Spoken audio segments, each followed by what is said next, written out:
Mags, bago, naka 5 stud pa yan. Little D kung tawagin tong isang to. Yan oh, the best oh. Here we go. So ito na mga kaibigan, yung ating inaabangan dumating ngayong araw.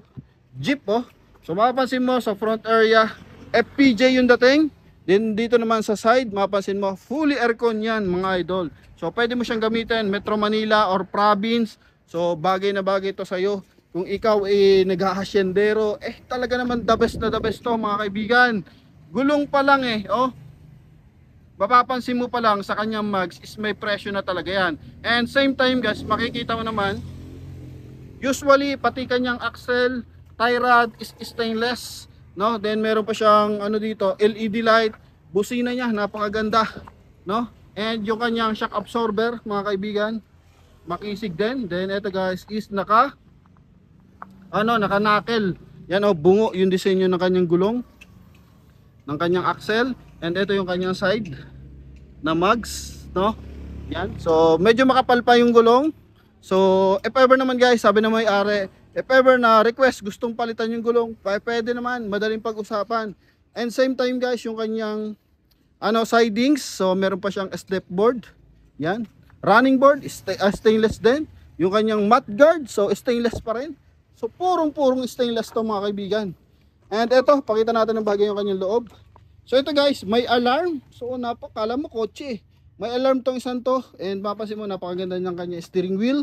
Stainless yung kanyang dashboard. So hindi pa nalilinisan ng bahagya. Naka leather seat.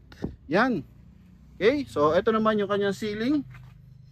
Oh, bagong dating lang to. And syempre guys, ito yung pinagmamalaki niya. Naka fully aircon. Ang kagandahan to sa isang to guys is ang makina niya is Isuzu C221, no? Yan oh. May may bumper pa mga kaibigan, no? May extender yung kanyang bumper. Yan, ito yung kanyang likuran. LED yung kanyang tail light. Oh. Pati yung kanyang tow hook mga kaibigan is talagang stainless, naka chrome. Okay, so close type ang isang to. Yan, so may seating din dito. May sakayan din sa likuran. Naka-format sa kanyang gulong, no? Yan oh. So nakatapat kasi sa gulong yan, kaya mapansin mo buo yung kanyang upuan. Yan. So close type. Napakagandang dating. Oh, labas at loob, wala kang malalait dito sa santo. Fully aircon pa. Pwede sa babae, pwede sa mga hasyendero, pwede sa mga sabungero. Lahat na lang, no? Sa mga OFW natin diyan na naghahangad na magandang owner, etong isang to. Alam mo yung mga FJ Cruiser na maliliit, so eto yung datingan yan, no? Mala FPJ, FJ Cruiser yung datingan na itong isang to. Yung maliliit na FJ Cruiser, no? Yan, Little D. Yung mga Little Defender, oh. Doon niya kinuha yung design na to. Little D. Oh. Napagara. Wala tayong masasabi sa santo. So pakita natin ang bahagya. Yung kanyang pepresyohan natin maya konti. Pakita lang natin yung kanyang engine bay. So forma sa harap, forma sa labas, forma sa engine bay.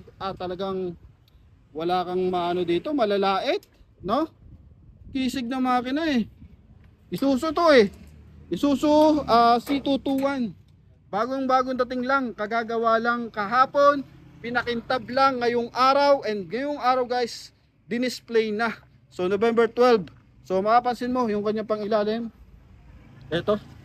Naka-lip spring pa rin siya, pero mapapansin mo may mga chrome accent, yung kanyang axle, yung kanyang tie rod, no? Then yung kanyang mags, bago, naka 5 stud pa yan. Gagamitin mo sa probinsya, so winner na winner. Pagtitinginan ka talaga dito mga idol. Oh, sulit na sulit yung presyo na ito. Kung kayo naghahanap ng magandang owner, ito yung isang the best na owner dito na nakita ko, no? FPJ na fully aircon.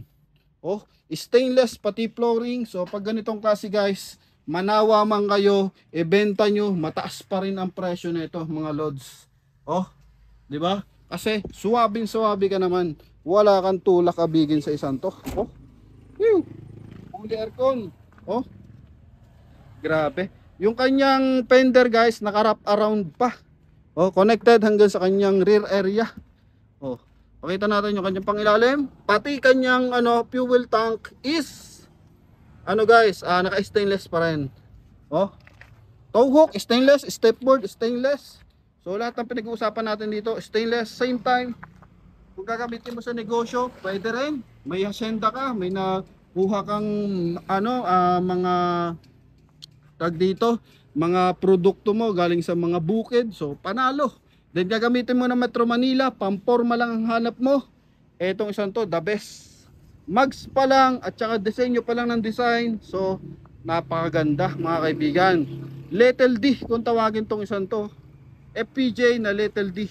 Mapasin mo yung kanyang close type, hindi lang siya yung close type na square yung kanyang window. So ito kasi naka round. Kaya mapapansin mo ang ganda ng pormahan ng isang to mga kaibigan. So presyo nito, presyohan na natin. Price nito guys is 350,000, negotiable pa ng bahagya. So bahagya lang daw. Pero ikaw naman, yung 350,000 mo, kung ikaw naman talaga guys is maraming pera, baliwala to.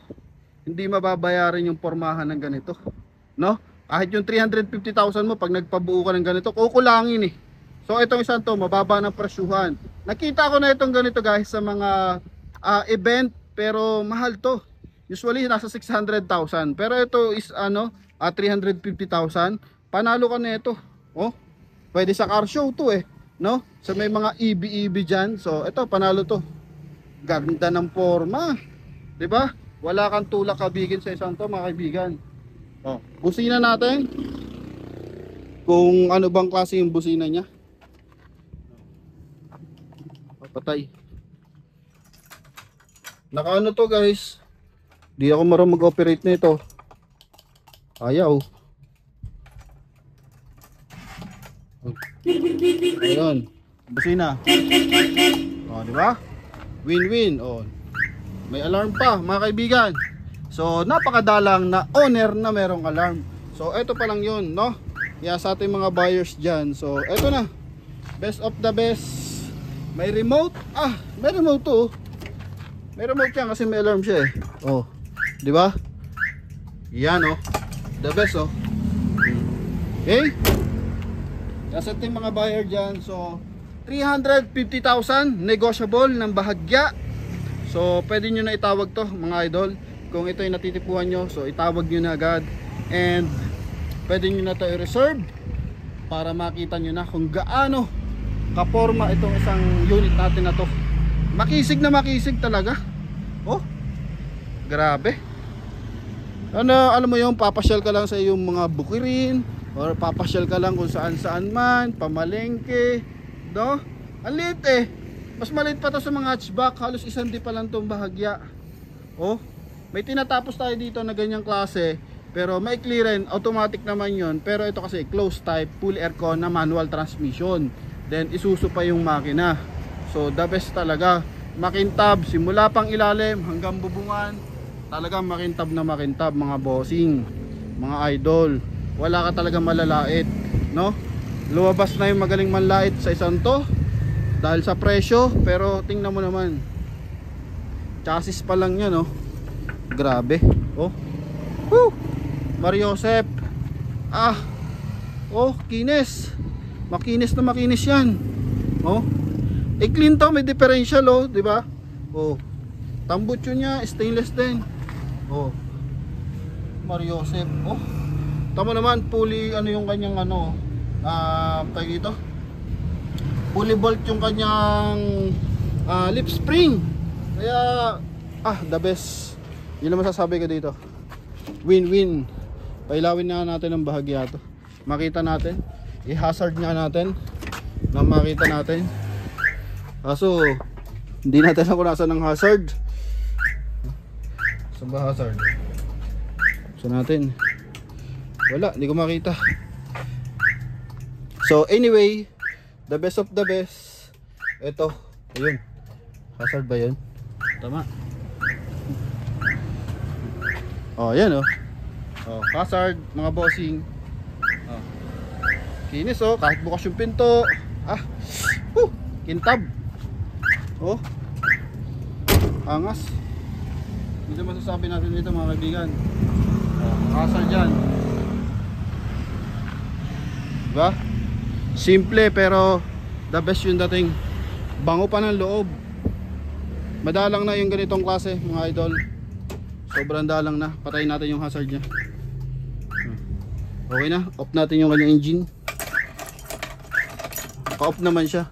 Patayin lang natin yung kanyang susi. O yun. So mga kaibigan, thank you very much. Hoping ikaw na ang makakuha ng isang to. FPJ fully aircon 350,000 diesel Isuzu 221 yung makina, no? O stainless simula pang ilalim hanggang sa taas, stainless. Yung chassis lang niya na mahaba ang hindi, and yung kanya mga lip spring. Pero the rest naka stainless na. Kaya winner na winner ka dito. Pagbaba mo pa lang talagang poging-pogi ka na. Maikli, sarap na itong gamitin, no? Either maliit yung ano mo, garahe mo, or malaki yung garahe mo, kintab. Pwede may pagsabayan sa mga kotse to, no? So yun lamang mga kaibigan. Thank you and God bless you all. Hoping makuha nyo itong isang unit natin na to.